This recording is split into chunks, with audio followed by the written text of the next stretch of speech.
Hi, it Yeah, is my pleasure to interview this time composer from Bahrain, Hasan Hujairi. Maybe you nice to meet you. Yeah. can, maybe you can give us some short introduction of yourself as composer. Sure. Yeah. Um, like you said, my name's Hassan. I'm a composer from Bahrain, but I also have a practice as a sound artist or audiovisual artist, and I'm also a writer. And I work mostly with music journalism. So I write for music, online music journals in Arabic mostly. Focusing on music from the Middle East, North Africa, and other parts of the world. And as a musician, I have training. My main instrument is the oud, but I also work a lot with electronics, and I work with other instruments too. And yeah, and I did my doctoral studies in music composition in Seoul National University in South Korea, which I finished in 2018. Um, and in South Korea, I was mostly in the Korean music department because the university that I belonged to had what they call the Western music department um, and the Korean music department. And I chose to be in the Korean music department because I was allowed, of course, to take classes in the Western music department. I did take a lot of those classes, but I also felt that it was important for me, since I was there, to kind of expose myself to something that I'm not familiar with, and kind of play with this idea of, if I was an outsider or a foreigner to a tradition, how would I be able to work with this, this kind of tradition with a long history without, being Orientalist, or without making it, using it in a very superficial way, So I think this idea of being an outsider to a tradition or to a practice is a very big part of my education. And prior to my studies in South Korea, I actually started a PhD in ethnomusicology in University of Exeter, but I didn't complete it. And before that, I was in Tokyo, Japan, and I studied economic history and maritime historiography, um, which is a very different topic. And before that, my bachelor's degree was in finance, so it's which I studied in the United States. So my education is very it's jumping all over the place. But at the same time, I do think, especially with history and economics, a lot of the approach to research and developing questions and asking questions, I think they help me in my practice as a composer, as an artist. So I don't see it as a waste in any way. I see it as an interesting insight, So, but for the most part, yeah, I mean, I suppose I'm mostly a self-taught composer for just because here in Bahrain we don't have music education is not easily available. It's not really available at a critical level. And so at school we didn't really have music education when I was growing up, and so I was studying music on my own. So it was just it was a very unusual kind of journey, I think. Yeah. Hassan, and what is good musical composition for you? Right? Oh, that's a really difficult question, and it keeps changing. Every few years you discover some new ideas, or you see different composers and what they're doing. And, most recently, I mean, it keeps changing, but most recently, I'm interested in the idea of playing with references of different cultures. So recently, one of my biggest projects was with Omnibus Ensemble from Uzbekistan, which we did this work that was performed in Donau, Eschingen, Germany, and and that was something that was, the process of composing this piece was interesting because we were trying to do this idea of a collaborative composition. And so during the process of this composition or this project over a number of months, I was speaking with the musicians who knew, that we're going to play this piece in Donau Eschingen that has a reputation as a festival. And but we went back and forth with the musicians about, should I stick to something traditional with kind of my kind of Arabic Middle Eastern kind of culture, or do I do something more similar or more in line with what happens in Bahrain? So this is where my mind is still at right now, you know.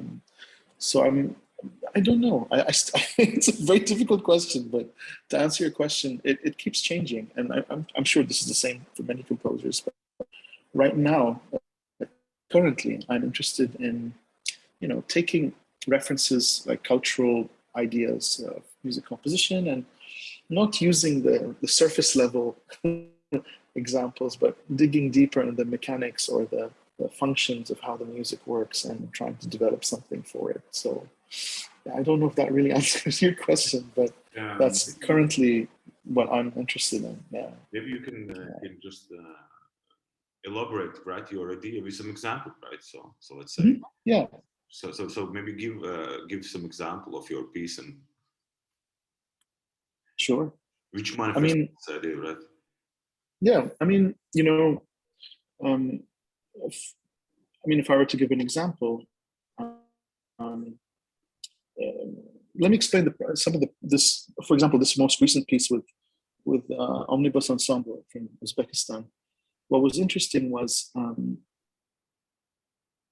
you know, in the process of composing, I'm very interested in a form of tradition we have here in Bahrain called Fajiri, or it's pearl diving music.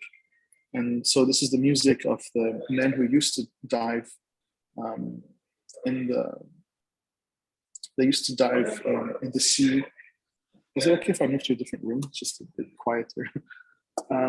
So there is this tradition we had here in Bahrain where we had these men who used to dive for pearls. This was before the discovery of oil, before the discovery of petroleum in the 1930s. And so there was a kind of music where men who would spend 4 or 5 months in the sea each year diving, collecting pearls, but while they're on the ship, they had these kinds of songs for work. And in the remaining months when they're on land, they also have a kind of music related to this maritime, the sea culture. And it's very percussive. There's a lot of techniques in voice, call and response. And it's very influenced by, you know, East African music, because slavery was a big part of it, but also traditions from around the Western Indian Ocean region.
We were looking, so there's, in this form of music, there's a lot of use of percussion, clapping and different types of drums, but but I also think there's some techniques that are very contemporary, like there's this technique of hocketing, of using space, like sounds from left and right, and there's this very timed percussion, clapping techniques, and the way the voice is used.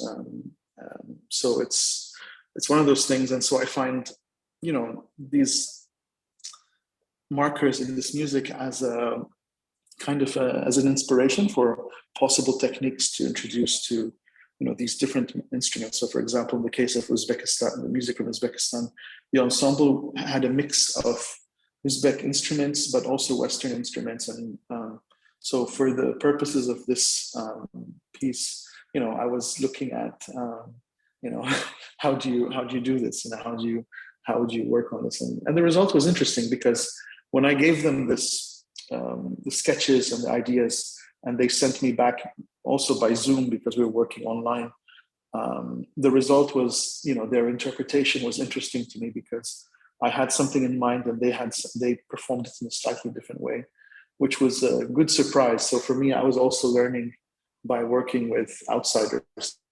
So I think, I also think many composers think this way, but the process of composing is like research, like learning new things and sharing ideas with people. And I feel like, it's a way to ask questions. It's a way to, look at things differently. So I think I think because I'm trained as a researcher, I see it more as a research project more than anything else. But and what is, let's say, your way of composing, right? How you start and with what and what are the stages you go through? I mean, it varies. It varies depending on the project. But most recently, for example, the process for me is I like to collect.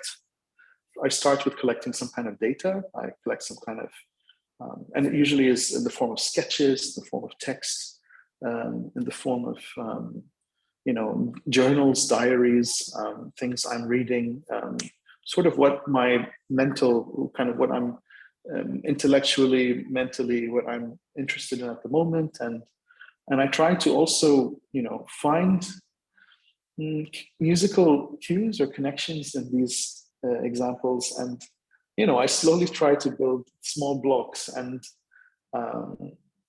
then the next step would be to compose in parts, in separate blocks usually, and then I look for examples, if there's any overlap between some sections, and I have in my working space like an architectural drawing board, these slanted boards, and I usually paste a big piece of paper on it, and I start dropping in these small collections of these different fragments. I start mapping them on this big piece of paper, and I can see it almost like a map, on my desk, and I try to keep it, as much as possible on one big sheet of paper. And and I keep coming back and forth. I keep visiting the paper, and I say, does this make sense? And I try to change things around. It's almost like a collage. And then the final step is to try to physically compose it, and to put it. Sometimes I use software, for typing music notation, but sometimes I also like to play with graphic notation if I feel like the score needs graphic notation. And I more recently, I've been doing a lot more graphic notation. So the score, it feels almost, it's not very precise in certain actions, but I try to keep as much as possible information for the composers. But, before I was a lot more accurate and more precise in my scoring, but now I feel I'm interested in leaving it a bit more open. And I think this is because I like, also part of my practice as a oud player is improvisation is a very big part of what I do. And so I sometimes think about, the relationship between the composer and the musician, how much control should the composer really have, and this idea of authorship, like if I sign my name as if it's my composition, but I'm working with these musicians to create a piece of music, how can I make a piece that, feels more like it's us together, and I understand the importance of authorship, the importance of the composer having their name on the score, but I also like this idea of having the work designed in a way where my relationship with the musician is not like a dictator, it's not very top down. I like something that's a bit more room for people. But otherwise, other projects I do, I really like using algorithmic or parametric kind of composition techniques. So I like to use things like, there's a software called Opus Modus, similar to or PWGL or Open Music, those types of pieces of software where you create almost generative, you use generative techniques to compose musical material. So for example, sometimes I like to, work with rhythmic data alone, and I work with rhythms separately, and then I work with, pitches or frequencies and harmonies separately, and then I map them together, and I see the results, and based on how I hear it, if I like something, I take some ideas from it. So there's a lot of that too, but again, it always depends on the process. And finally, sometimes some of my pieces are just very intuitive. I don't even use paper almost. If it's more of like a physical kind of based on improvisation, I would improvise on an instrument for a while, and I would collect different fragments that I like, and I try to build a piece out of it on paper in a very traditional way, So it varies, and I think, and I think part of the reason is the platforms where I show my music. Like, I don't get many opportunities to present my work in big festivals like Donauesh, England. But sometimes I do smaller events in a place like Bahrain, where the context is more, they want something like traditional music, or they want something like. So in that case, I find myself, based on the situation, I kind of have to present music in a, the process changes a bit, and also sometimes if I'm asked to be one of the performers or not, these things, the result is the music changes a bit as well. So I think it's just a combination of those those things in general. Yeah. Oh, sorry. I think you're. I can't. You as a composer, okay. You mostly compose for Western instruments, or more for, let's say, for instruments which are traditionally used in Bahrain.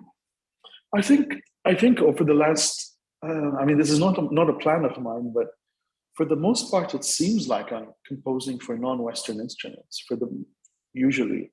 And I think it's because of, where I'm at. Like when I was a student in Korea, I was mostly interested in composing for Korean traditional instruments because I had access to all these musicians, and the quality of their musicianship was incredible. I thought, since I'm here, I should use this. Of course, I have composed, works for Western instruments, and it's a very important part of what I do. But it's not a plan. It's not something I planned. But now that I think about it, a lot of my music is for non-Western instruments. But that being said, a lot of my scores are also open scores, or for open instrumentation. So even this score I did for the music ensemble from Uzbekistan, Omnibus, a big part of the score was open instrumentation. And so, I work with that. But, a lot of my music also has electronics in it. So I use sound objects. And in that case, it's the recorded sound also becomes technically like an instrument or a sound source. And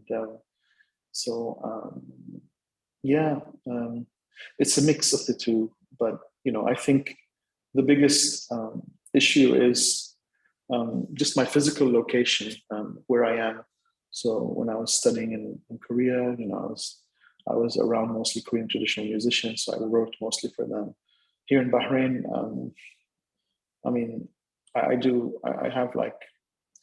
work a lot with theater actors here, so I like the use of voice, and sometimes we use local folk instruments that are not normally used in music composition context. So, for example, one of the instruments we have here is a kind of a clay pot, a clay jar, and they use it to this pearl diving music. And recently, I've been trying to develop like a small dictionary or a small encyclopedia of extended techniques that I'm trying to develop for it, trying to create a notation system for it for my personal use, so that in the future, if I start composing, for example, if I want to do a trio of these clay pot pieces, and I have this more developed notation system and technique system that would allow me to compose and work for this instrument. So I think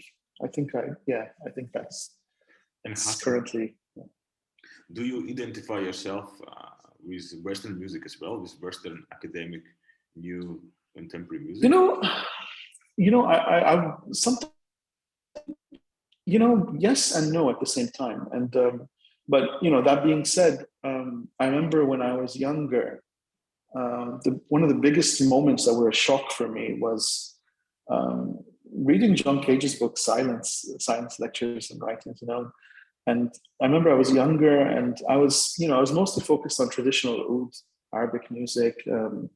But when I read this book, I was really shocked because, as a kind of a younger guy, trying to find what I want to do, and suddenly I find this book where this guy says, "Okay, I'm inventing my own kind of approach or theory to composing music." It was a really big shock to me, and so, like I really find myself, kind of interested in the ideas, and so over the years, I really like this, especially like 20th century, like post World War II composers, and I really like a lot of it. And when I was a student, also, one of my professors he was sort of like the assistant or the technician for Luigi Nono for 24 years, and so this professor of mine, Roland Breitenfeld, he always had his door open in the university. He's German, and all the other professors were mostly Koreans. And so,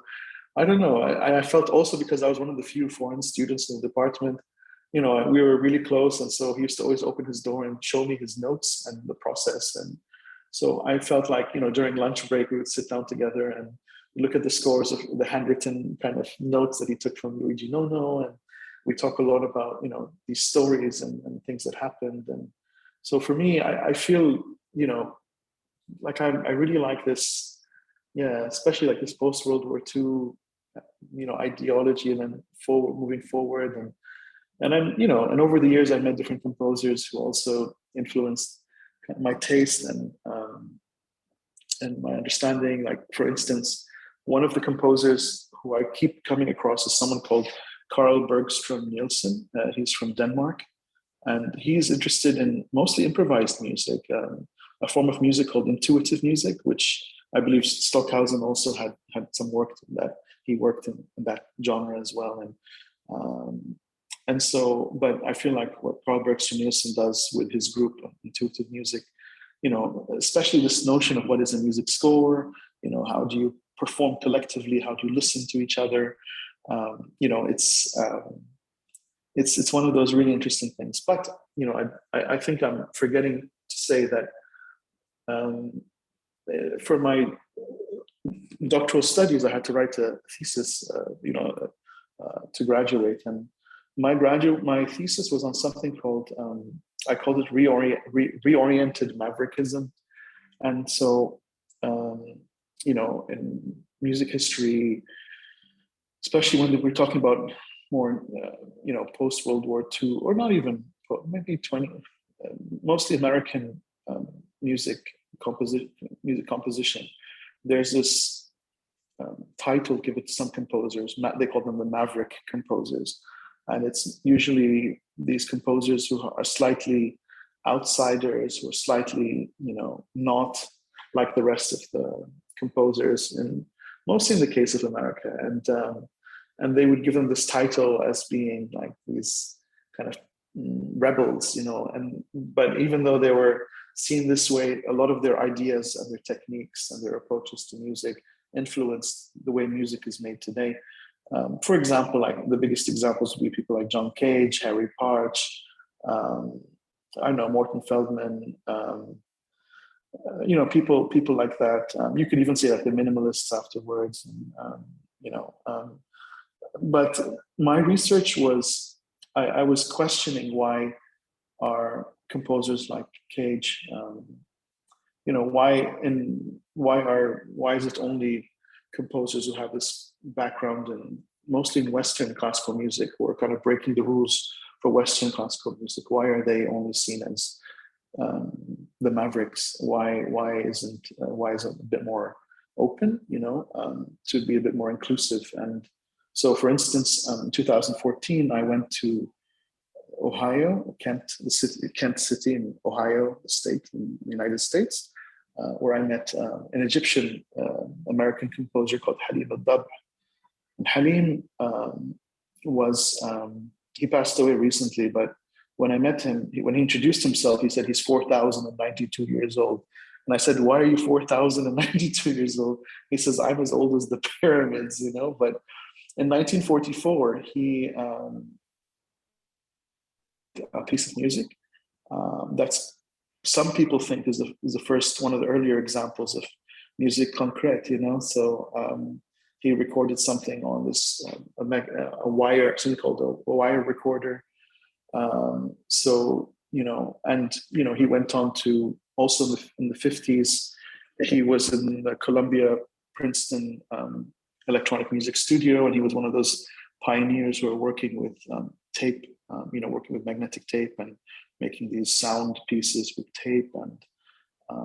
And he was a really interesting composer, but for the most part, you know, he references sometimes, and he did a lot of research in African musical traditions. So he spent a lot of time as a researcher traveling across different places in Africa, such as Ethiopia, and he would take some ideas and apply it to his music composition. And so I felt like he was one of those, you know, a lot of what he does is, at least to me as a composer from the Middle East, something very inspiring, something really, you know, important. And because I went to meet him because I was hoping that maybe it will help me understand my lineage. So to answer your question, do I see myself as a Western kind of aligned composer or something else? I try to find this answer, and I still don't know the answer. And then also when I was in Korea, you know, I spent time with a musician composer called Hwang Byung-gi. And Hwang Byung-gi was, he played an instrument called kayagum, which is a long kind of stringed instrument. Maybe it's somewhat similar to the Japanese koto, but a bit different. And he started composing new music for this instrument in the 60s, but in the 70s, he had a piece of music called migung, which means labyrinth, you know, yes, or a maze.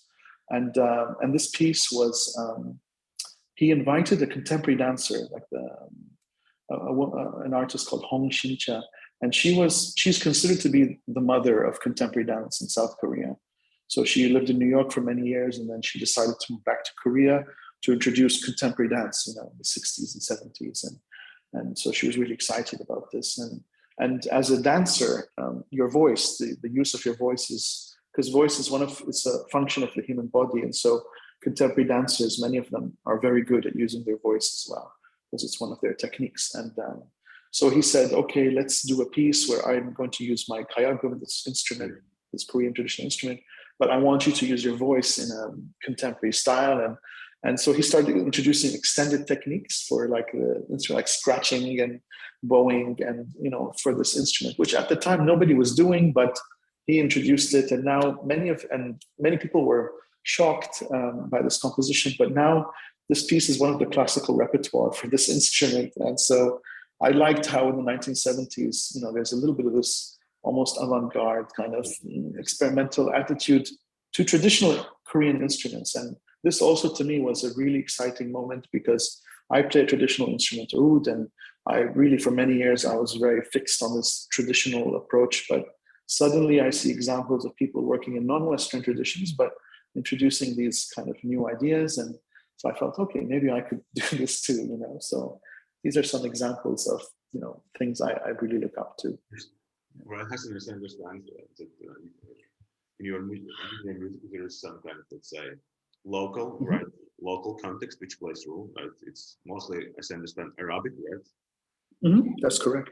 Then there is next layer is contemporary, let's say, Western academic music, right? Or new music. Yeah.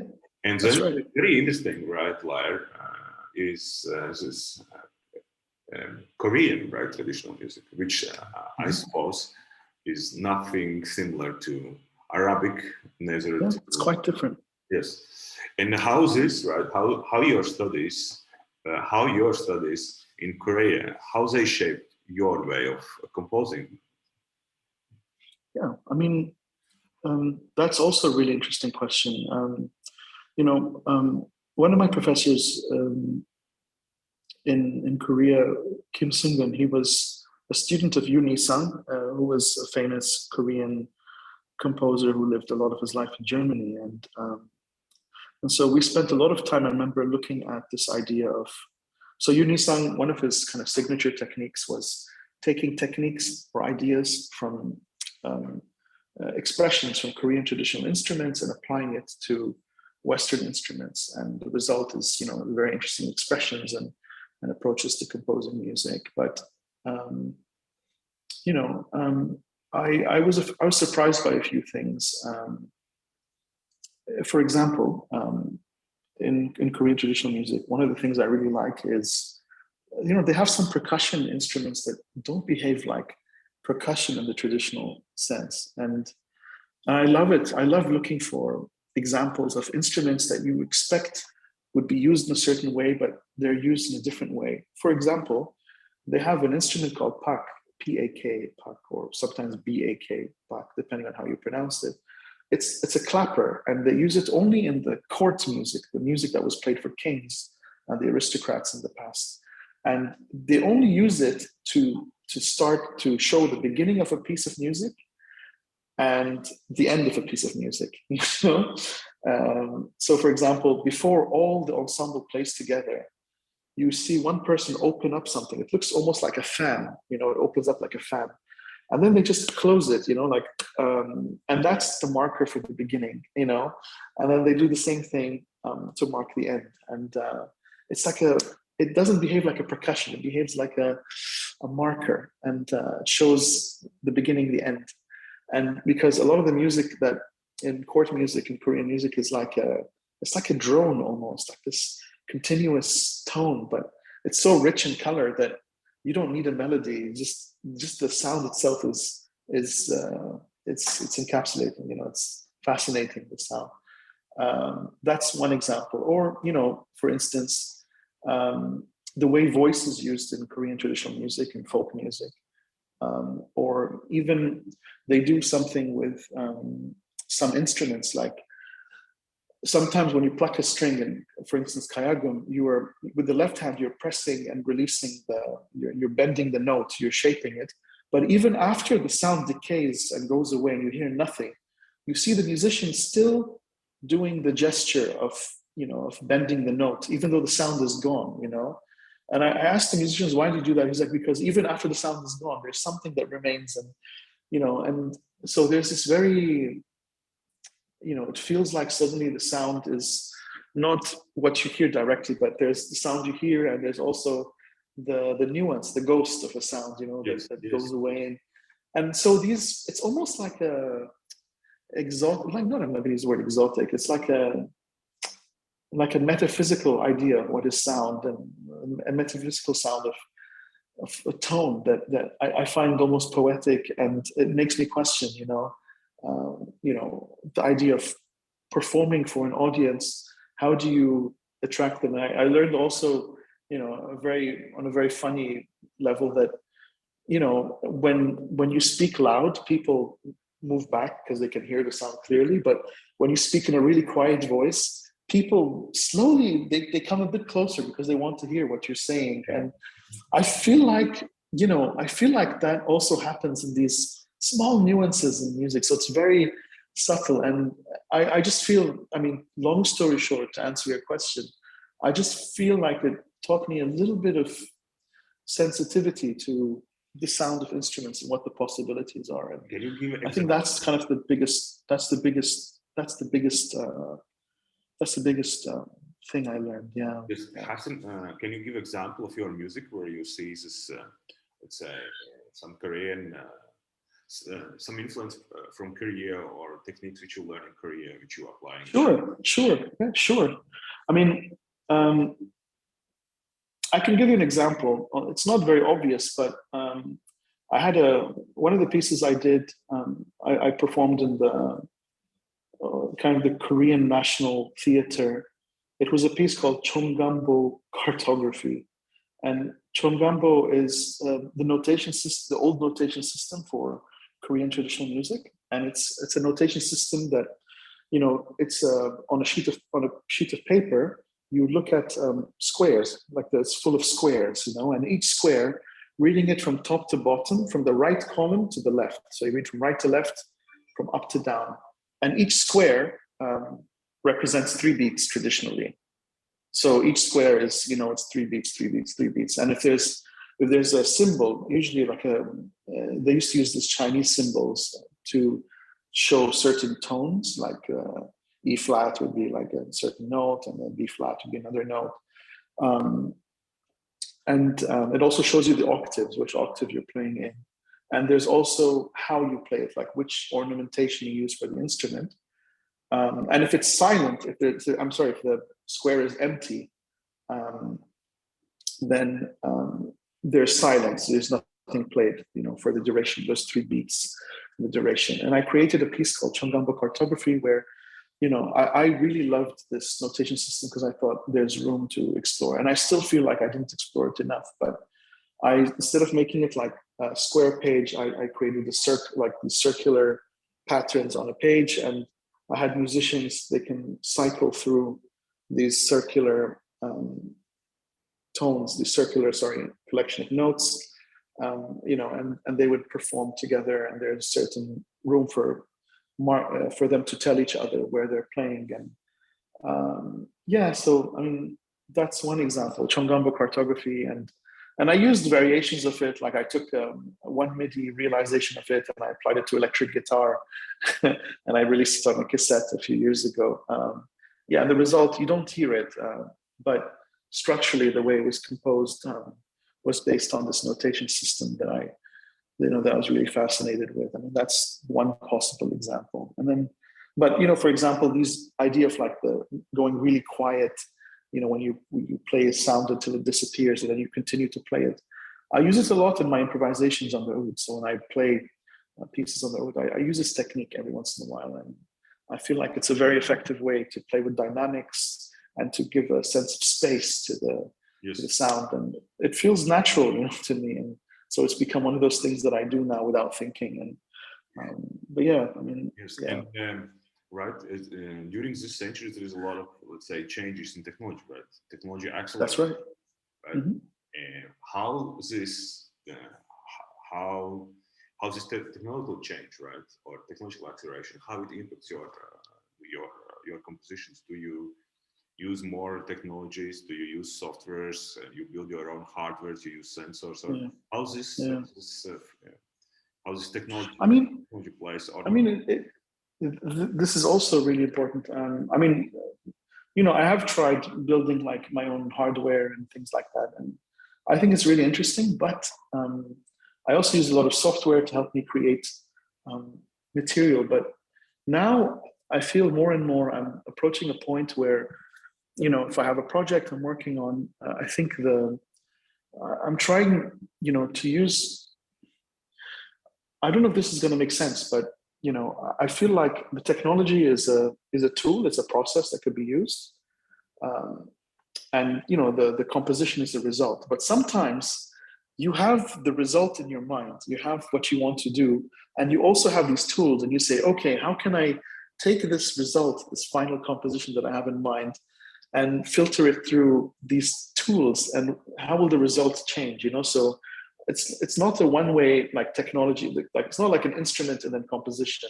Sometimes I feel like the composition or the ideas of the composition are there, and you use these tools like software and hardware to create. So it's not a one-way direction. I feel like it's 2 ways.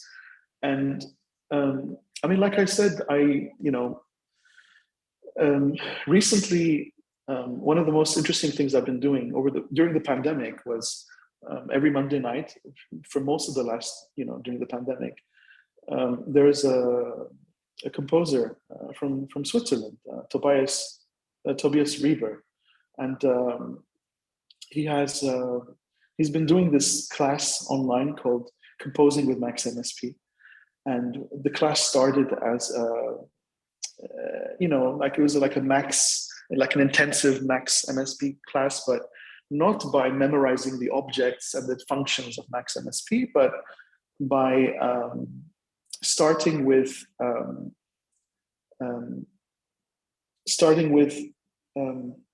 you know, this idea that you want to compose a piece, you want to create a work. How do you accomplish it using the different tools, and then Yes. you find different processes, and we use a lot of generative techniques, things like that. And then, you know, while, for example, in my case, I'm trying to create generative techniques, you know, by default, I think about, you know, for example, tuning systems, you know, like maybe I don't want to use, you know, traditional, I want to use maybe some kind of Middle Eastern traditional tuning system, or I want to use some kind of rhythmic, you know, patterns that, you know, and how can I break rhythmic patterns and create new things out of them. And so this has been, you know, so for me, I think a lot of these tools, they help me think, and they help me, they reinforce ideas. And I feel it requires not hacking, but requires thinking about things a bit differently. So for example, like one of the software that I use the most is Ableton Live. It's a very important piece of software to me. And but you know, like it has this grid, you know, traditionally. And so, you know, when you look at this grid, it's like this, it's designed for like the preset is this 4/4 grid at 120 BPM. And, you know, I'm like, oh, you know, what if I don't want to use this grid? So you can switch off the grid, or you can create new time signatures. And, you know, and how can you make compound kind of rhythms, and how can you make, you know, how can you introduce different tonality, different textures, and, you know, can you also play with, for example, I don't know, sometimes I think about like harmonics and spectral kind of details, and how can I, you know, play with those like that, can I go that far while also thinking about traditional music from the Middle East? Is it possible to, you know, combine the two, and think about, you know, the color of different instruments? And so, I mean, these are questions that I'm always thinking. And yeah, I mean, I think it's like it's an ongoing research. But you're right.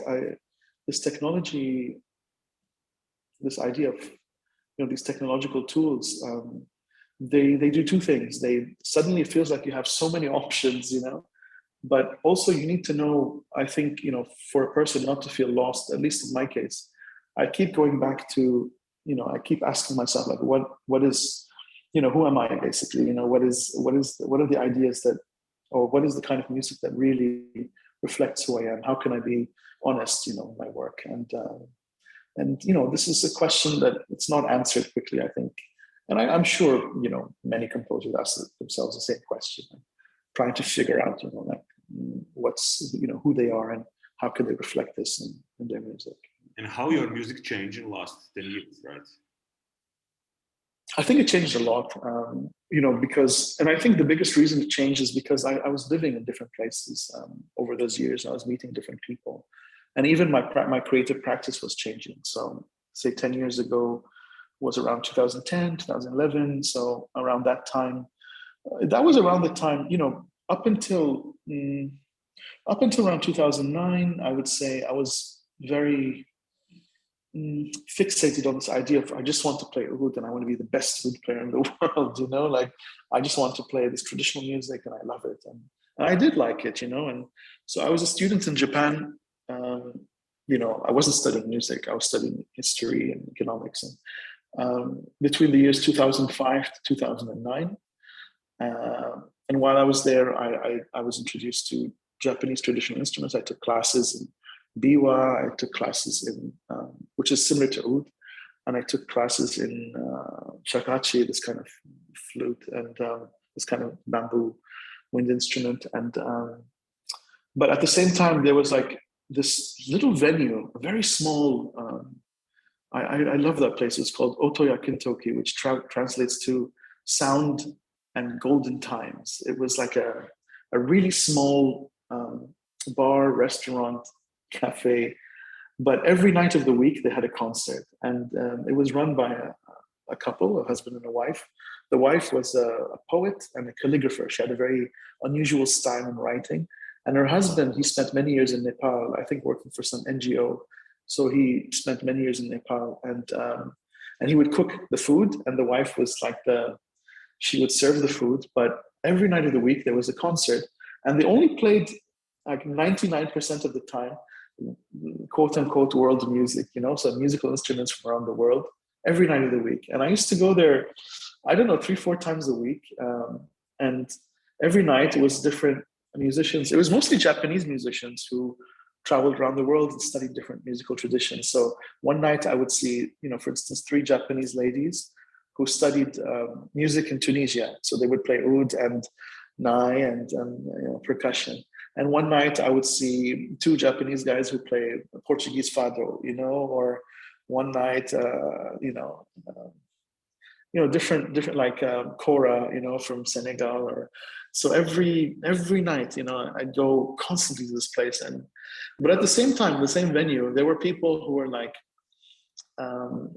there was this trio that played cello, and they had they would wear clothes from the 1920s, and they had a guy who had a projector from the 1920s also, and he would project silent films, and they would create new scores for Buster Keaton, like these Hollywood movies from the 1920s that are silent. But in the end, one of the cellists would turn his cello over, and he has an electric drill, and he touches the spike at the bottom of the cello, and you see sparks coming out of the. So in the same venue, I'm seeing like this traditional kind of music around the world, and I'm seeing like these kind of weird performative experimental things. And one of the people there, one of the regular performers, every summer he used to travel to former Soviet countries and used to collect audio equipment, audio gear from different places. So he would look for old microphones, old compressors, and these different racks, from 1960s, 1970s. And he taught me in his house to use reel-to-reel, tape recorders. He taught me how to splice tape. And so suddenly I was introduced to this idea of like music concrete, like how do you create these sound montages with tape? And he introduced me to this Amiga, like Commodore MIDI sequencer. So my introduction to electronic music was using 1980s, MIDI technology. And this was in 2005, 2006. So slowly I was, thinking about it. But 2009 and 2010 was like the time where I really got into this idea of sound art, So in Bahrain, art spaces here, we have this one contemporary art space, which I actually work for in Bahrain right now. They started introducing sound art, and they brought in some sound artists from the region, such as Tariq Atwi, and he would do workshops with Max Msp, and he would do his performances, and he would explain, this. At the time, he would cover his table with sensors, and he wants to create a system where he has no control over the resulting sound. So he just kind of moves his hands. He doesn't know what the result's going to be, and he just performs that. So I was really excited about this. And I think, in 2010 also, I was invited to this event called the Red Bull Music Academy. So it was in London, and, I was there as an oud player, but with me were like hip hop producers and dubstep producers and like avant-garde kind of electronics. And we had like Steve Rice give us a workshop one day, and then the next day we had Cozy Fanny Tutti from like Throbbing Gristle, Chris Carter, so this like industrial, music. So all in the same time, and suddenly I felt like my idea of being like really conservative, like I have to only play traditional music, it was gone, and I felt things are more possible now, things are more open. And I think that was the biggest example. Then I went to Stein in Amsterdam, and I did a research on instrument building, and that was also a big moment for me. And then that's when I moved to Korea, and I started working with musicians, and slowly my idea of performance, my idea of composition changed. And so I really think, the biggest influence was just the travels and the people I met on the way. Yeah. Yes. And what you, as composer, right? What you fear the most, right? What is your composer fear? I mean, many fears. I feel like, sometimes, even when I was composing for this festival, this Donau in Donaueschingen, I felt really frightened because, this kind of festival is really big, and all the composers are really famous composers, and I felt like, is my work,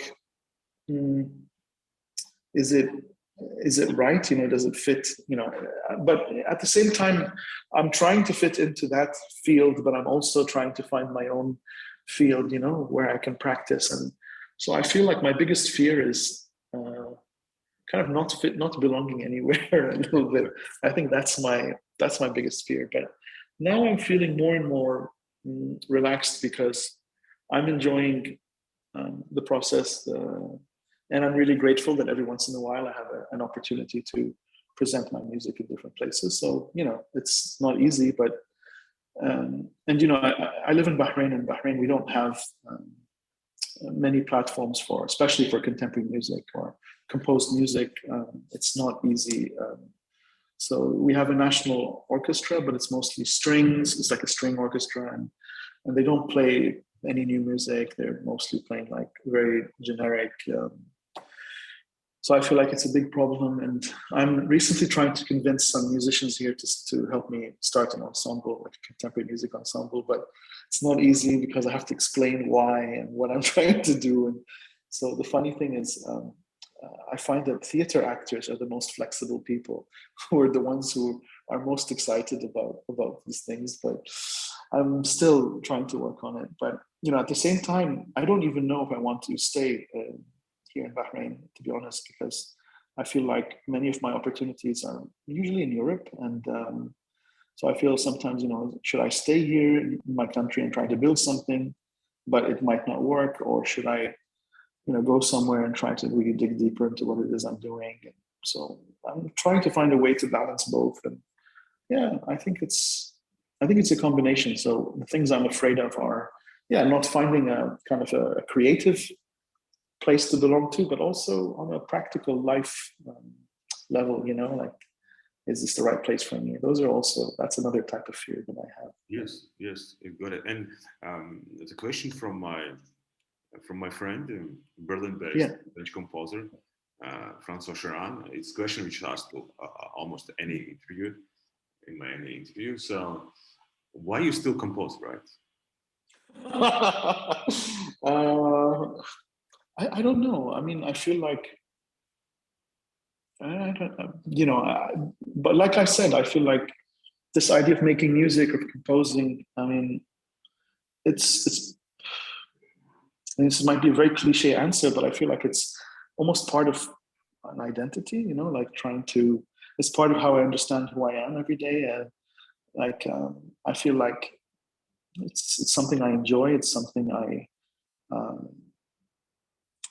just gives me some kind of, you know,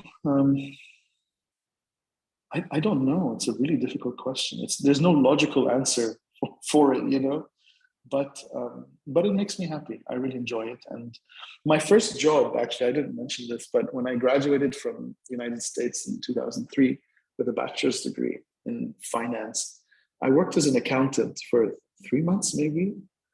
And I was really, really, really miserable in that job. Like, it was one of the worst experiences of my life. And but every night when I'd come back home from work, I used to sit and I would work on oud, and I would try to write new music until maybe 3 or 4 in the morning. The next morning, I'd go, my eyes are swollen, I'm really tired, and I felt like, you know, that was every night when I was looking forward to spending time at night writing music and working on it. And I feel like it's one of those things that I don't know why I do it, but I can tell you that the reason that when I do it, I feel like I'm finding something. I'm looking for something that I need to work on. And it just, I just feel like, and also it's, this is also maybe not a unusual, I mean, you know, when you asked me earlier, like, do I feel like I belong to this Western music tradition or not? Or I feel like, you know, when I compose music, I'm trying to have a conversation with all the different influences I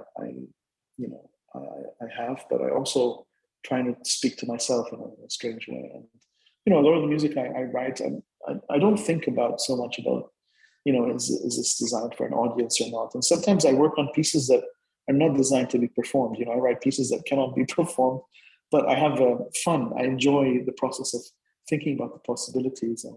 And this, it's like when you're an athlete, you know, you have to physically stay fit and, you know, just to continue doing this.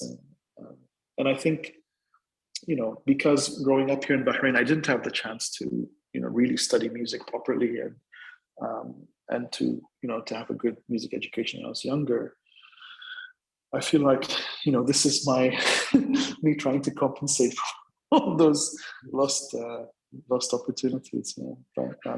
And looking maybe now not only on Music Composer, right, but what's going on in your region, right? Yeah. What are the biggest changes, right? What is the biggest changes in this century, right? How new music landscape or community changed in your region, right? I mean, you know, this bigger Middle East, North Africa region, politically, socially, economically, it's really difficult right now. It's been like this for a very long time. But,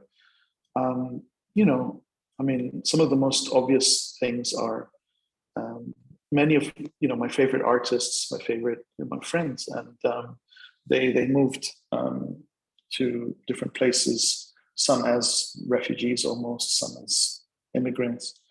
So I feel like a lot of those people who are really important here, they physically moved somewhere else. I also feel like, but that being said, there's many examples of really interesting, and I think through the internet especially, suddenly it's possible to connect with so many, incredible artists and, composers, musicians, and writers, and, it's really, that's been one of those things that's really been nice, that suddenly, through the internet, I can find people I never knew before. And there's also a lot of interest in history now. So there's a lot of publications. For example, there's a magazine, an Arabic language music magazine called Ma'azif. And I work with them as a music journalist sometimes. The amount of writing they're doing and the type of writing they're doing has been really interesting, because they talk about contemporary music issues, whether it's it can range from contemporary classical music all the way to hip hop and pop music, and and everything in between. But they also write a lot about the past. They're kind of revisiting and questioning this idea of tradition and the idea of the past. And so it's been really interesting. I think also during the pandemic, especially, one of the most incredible things to happen in the region was online radio. So there's been really strong in Arabic, online radio activity going on. So for example, one of the most interesting ones that I really like is called Radio Al-Hara, and it's run out of Jordan, I believe, but it's mostly with Palestinian artists. But they've built an international community, and they have really amazing programming. Sometimes they would play audio from old films from Algeria from the 1960s, and sometimes they would do interviews with artists. Sometimes they would, and it's also possible. For example, in my case, I would create these hour-long, radio art pieces. So, for example, I did a piece where I did a project called Invention of the Backbone, and I used to do field recordings in different places, for example, in really boring government offices, waiting for some kind of transaction, or waiting for bureaucracy, or going to a football field to see a football. I don't like football, but just audio from a football match, and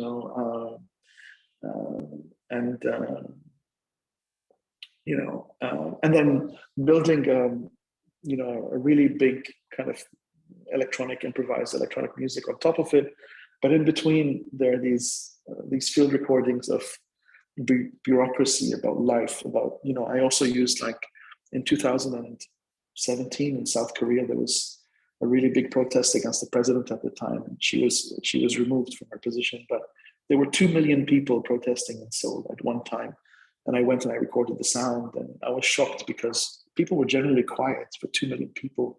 I thought it was going to be louder, and so I thought okay, we can use this audio, and so it was a chance to kind of reflect on society in general. And so yeah, there are things like this that happen, and through the radio, this online radio culture, I connect with different people around the world and people from the region, but one of the most important things is I'm really excited about a lot of the newer voices, the newer things that are coming out of the region. I really think there's some incredible music. There's some incredible work coming out of the region. I'm especially like, I'm very, very, very partial to a lot of the kind of this electronic and contemporary music coming out of Iran, especially, and I'd be happy to, I feel like, I've been studying. Tell me about this Iranian community. Who are the people? What's, let's say, what's more signature of what they are doing, right? Because I mean, I think I'm not the best person to answer the question, but from my perspective as an outsider, I think, like, there are examples of composers from Iran who are working with, this electronic, this noise music, this electronic music, and from like the 1950s, and the work they're doing is incredible. And so there's this long tradition of this contemporary new music in Iran. There's some composers like Ali Reza Mashaikhi and many others, so many. And now, especially, the quality of education they have in music in the region, I think, is maybe one of the best places in the Middle East, North Africa region right now when it comes to music and art and culture. And so the standard of the work is incredible. But there's also electronics. Like, electronically, there's people who have different backgrounds. Like, for example, there's an artist, he goes by the name Sote, S-O-T-E, Ata Tikab. And when he was younger, his background was more like techno, pop and techno. But he also, over the years, he's been using a lot of, now he's one of the most important names in music coming out of Iran.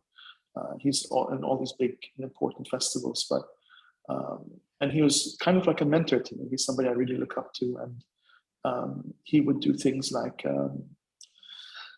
he would work with digital signal processing, and he would kind of blur the line between what is the traditional acoustic instrument from Iran, playing traditional instruments or traditional sounds, with this electronic, what's electronic, what's kind of not electronic. He makes it impossible to tell apart. He's so good at this digital signal processing, the way he approaches textures and timbre. And he also kind of did collaborations or projects with Ali Reza Mashaikhi and all these people. And there's now a younger generation now who's also doing really exciting work. But there's also composers in the kind of Western sense of composers right now, who are also doing really incredible work, and they're showing their work in places like Donau Eschingen and all these other big classical Western festivals. Yeah. So, and finally, one more point on Iran, and because I'm an oud player, I've been studying oud off and on since 2015 with a musician from Iran, Negar Ruban, and I like her approach because I feel like she is part of this generation that's rediscovering, reinventing almost the tradition of this instrument, and she's inventing new forms of expression, new forms of working with instruments like the oud, and she's been running this really fascinating educational program on music theory for Persian traditional music. So I've been really excited about that,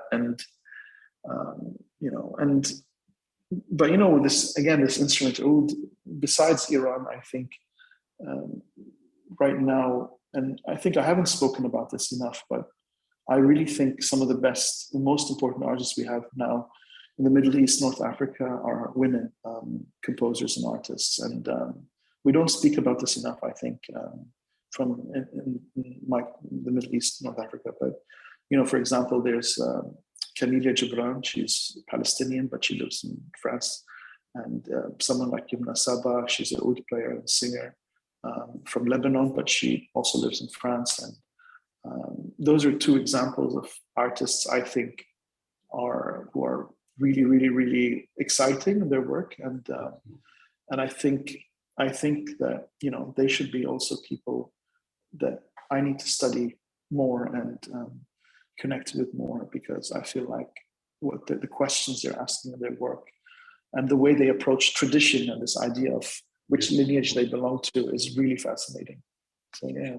Yes, and Hasan, how changed during this century how, let's say, audience, right, change of new music in your region? I mean, it's a good question. I think each country has different histories with audiences. Some places in the Middle East, North Africa have, the opera houses. For example, in the case of Cairo, in Egypt, Egypt was part of the, in the Mediterranean region. In the early 20th century, even the 19th century, many orchestras or musicians touring around the Mediterranean, like they go to France, Italy, many of them would also go to Cairo for concerts. And in Egypt, they had really concert halls and spaces for these performances. So, for example, in a place like Egypt, they have a very long history of, as an audience, a very sophisticated audience that enjoys these kinds of works. And one clear example is if you look at video recordings from the 1940s, 1950s, Egypt, and the concerts that were happening, and you can find them on YouTube.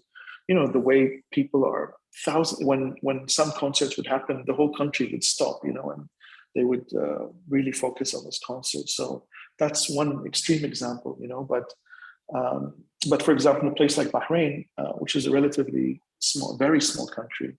So by car from east to west is about 20, 25 minutes. Population now it's 1.6 million, but 1.7. But when I was growing up here in the 90s and 80s, the population was less than 600,000. So we didn't have many concert halls. We didn't have many, venues for music. But for example, in the case of Bahrain, we have a long history with literature. Literature, I believe, was like the bigger art when I was from the previous generation. So now, things are different. We have bigger concert halls and things, but I also think audiences are intelligent. It doesn't matter which part of the world they're from.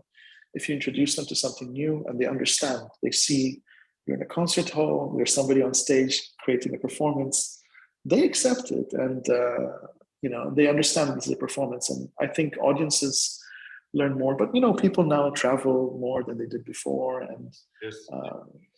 So it's changing. It's a very, I don't think people travel. There's a lot of TV, internet, and media and everything. So people are very, and for me, like one example is sometimes here in Bahrain, a friend of mine has a record store, and so I told him he wants my help in running this record store. So I said, okay, I want to do some kind of educational, programs in your record store.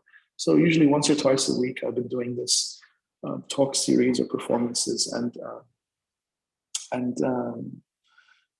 I invited for this one talk 2 16-year-old high school kids to talk about the music they're making today and the conversations they have about their idea of music, their idea of working and composing and writing music. And I was never like that when I was their age. And so I feel like there's this new generation of people who are, they're years ahead of me when I was their age, and so it's incredible to see, what's coming next. But I'm sure this is everywhere. This is not just here, but I really feel this coming of a new generation where they approach, whether it's music or cultural production so differently. Yes, and Hasan, what's your feeling, right? What are the trends or trajectories of new music in this region? Where it goes, right? Whether it goes more multimedia or it goes more mixing local with Bergstrom, or it goes with fragmenting, like everybody can create his own music. There is no anymore, this let's say. Links between traditions or academia is most important, right? What's going, where it evolves, or where are these trends going? I think all of the examples you suggested are all true, but I think the biggest problem we have is most places here in the region, there's not enough focus on education with music. I feel like that's the biggest weakness, with a few exceptions. Some countries have good education, but mostly no. But for me personally, the way I see it, the biggest catalyst, the biggest mover for music and even sound, I think, has been contemporary art platforms. So, like, for example, in the UAE, in the United Arab Emirates, there's this institution called the Sharjah Art Foundation, And they've been one of the biggest and important supporters for sound art, experimental music practice, new music projects. So that's one example that, you have these platforms that are designed traditionally for contemporary visual arts, but they're the biggest supporters for music and sound art, I think that's one of those big ones. There are a lot of projects where they mix a kind of fusion, like traditional music from here with like music from other parts of the world. But, I feel like it could go two ways. If it's done really, sometimes it's done in a very entertaining, very superficial way, and that's fine. That will always exist, I think. But I also think slowly there is some movement happening where people approach tradition in a very intelligent way, very critical way, and they're coming up with new approaches to composing, to writing music between culture. And the funny thing is, what's really interesting is some of the most interesting forward-thinking music is actually designed for dance culture. I feel like a lot of this dance music, it's electronic dance music culture, and the way they're approaching the questions they're asking, at least here in this part of the world, in the Middle East, North Africa, they've been really active in thinking about this kind of intellectual side of approaching, tradition and thinking about tradition.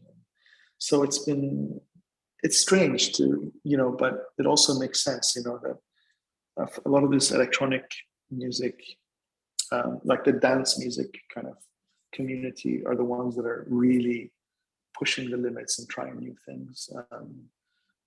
Again, at least here, but it's because many of these artists, they move to other parts of the world, they interact with different artists, they go to different places, and they start asking these questions. Yes, and Hasan, last question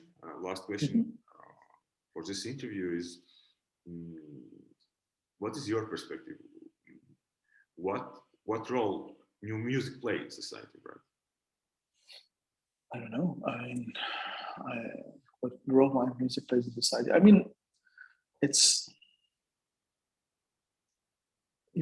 at least in the case here in Bahrain, like locally, I'm trying my best to present something different. Like I'm not doing something shocking just to shock people. I'm not doing something different just to upset people. I'm doing it because I feel like it reflects kind of my kind of intellectual, creative interests at the moment.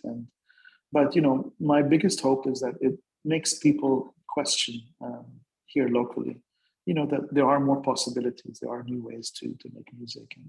And here in Bahrain, I kind of have a reputation of being like one of the few kind of experimental musicians, So yeah, it's one of those things. But I think the argument for experimental music or new music is, just to encourage conversations, encourage dialogue, and make people, help people ask bigger questions about culture, about society, about history, politics, economics. I mean, it makes you, through culture, through these kind of cultural artifacts and practices, I think a society, can at least have an interesting conversation. And I think,